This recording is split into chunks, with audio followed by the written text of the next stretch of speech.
Tenali 3 town police station లో constable గా పనిచేసే చిరంజీవిని హతమార్చే లక్ష్యంతో దాడి చేసిన నిందితుల్ని 2 టౌన్ పోలీసులు అరెస్ట్ చేశారు. ఈ సంఘటన 24వ తేదీ రాత్రి 9 గంటల ప్రాంతంలో జరిగిందని సిఐ కె రాములు నాయక్ తెలిపారు. దొంగతనం, కొట్లాటలు, గంజాయి వంటి పలు రకాల కేసుల్లో ముద్దాయిలుగా ఉన్న చేబ్రోలు జాన్ విక్టర్, దోమ రాకేష్, షేకా బాబులాల్, వేము నవీన్లు 3 టౌన్ పోలీస్ స్టేషన్ లో కానిస్టేబుల్ గా పనిచేస్తున్న చిరంజీవిని 24వ తేదీ రాత్రి అడ్డగించి దాడి చేయడంతో పాటు హత్యాయత్నానికి పాల్పడ్డారు.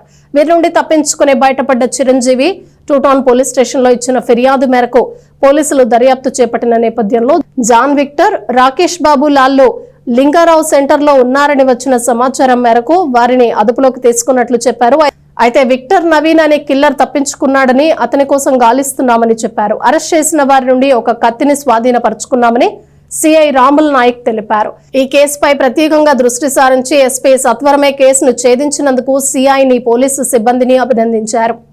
మొన్న 24వ తారీఖు రాత్రి 9 గంటల ప్రాంతంలో మన ఐతా నగర్లోని అంబేద్కర్ నగర్ సందులో మన కానిస్టేబుల్ 1 టౌన్లో పనిచేస్తాడు చిరంజీవి.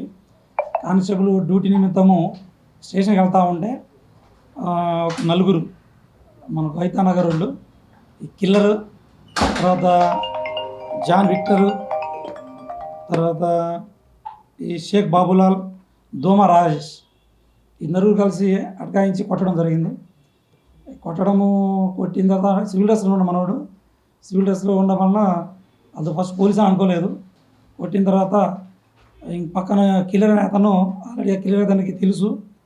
అతను అంతకుముందు గంజాయి విషయంలో ఈ కోర్టు కానిస్టేబుల్ మనకి ఈ రాజేష్ మన చిరంజీవి అనే కానిస్టేబుల్ కొంచెం బాగా వర్క్ చేస్తాడు. ఆ విషయంలో ఈయన ఇబ్బంది పడుతున్నా అని చెప్పేసి అతను చంపాలనే ఉద్దేశంతో కత్తితో కూడా దాడి చేయబోయారు.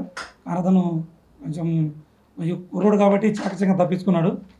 కాబట్టి ఈరోజు మధ్యాహ్నం 1 గంట ప్రాంతంలో లింగారావు సెంటర్లో ఈ ముగ్గురు జాన్ విక్టరు, బాబులాల్, రాకేష్ ఈ ముగ్గురు ఉండడం అక్కడ ఉంటే సమాచారం ప్రకారం ఈ ముగ్గురు అరెస్ట్ చేశాను.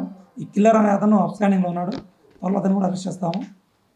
తర్వాత వీళ్ళందరి మీద ఈ బాబుల అనే అతని మీద ఫస్ట్ టైము కేసు లేదు, కానీ మిగతా ముగ్గురు మీద కేసులు ఉన్నాయి. వాళ్ళ మీద షీట్స్ కూడా ఉన్నాయి.